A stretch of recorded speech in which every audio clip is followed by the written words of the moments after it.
You know, if there is no belief in an afterlife, it can easily lead to a negation of physical life in the sense that life is interpreted as finite and absolute.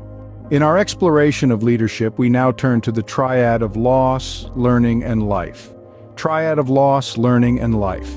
In the context of war, loss is inevitable. The sons of Levi, despite being seen as the forces of good, would experience losses in battle. This loss isn't limited to physical casualties, but extends to spiritual and moral challenges. Loss becomes a fundamental part of their journey, leading to the necessity of learning. From loss, valuable lessons emerge. For the sons of Levi, these lessons might encompass strategic improvements, deeper spiritual insights, or enhanced moral understanding. Learning from loss is crucial in adapting and preparing for future challenges.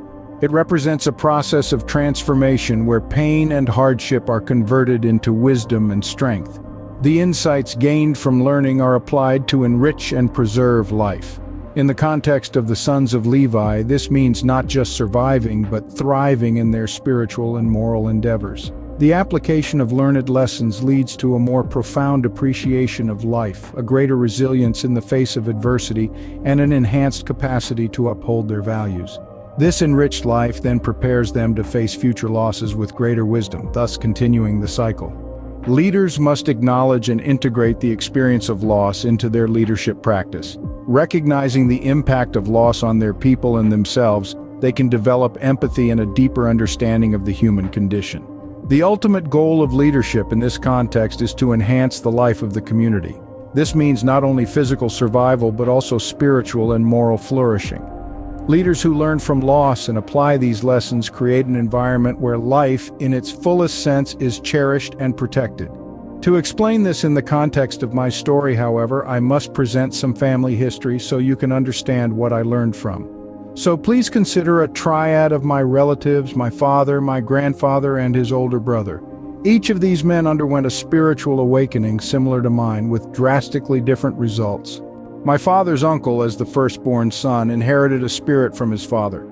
This inheritance was seen as both a legacy and a burden. He was a lifelong bachelor and felt as if his failure to marry and have children was an ultimate failure, driving him to alcoholism and an early death. While I did not learn these interpretations until much later, I innately interpreted this as a lesson on the importance of family. Every childless man in my family dies young. My grandfather felt overwhelmed by the need to procreate when his brother died and the spirit came to him. He had 2 children born 3 months apart. Do the math. How this complicates my grandmother's attempted suicide and my own parentage will have to wait, as this is too easy to misinterpret as a lesson on adultery. It is a lesson on patience and honesty, or honesty and patience, I should say. The only practical order is to tell the truth and wait. My father was the child victim of this tumult. In our last conversation, he told me the tale of coming home when he was 7 to ambulances pulling away and being made to go home with neighbors. He didn't see his dad for 6 months. He didn't see his mother again for 10 years. His greatest fear, maybe only fear, was going crazy and inflicting that on his own children. So every impulse of faith he ever had, he fought. And he said one more thing to me. He said, "Don't let it get you." And I said, "What?"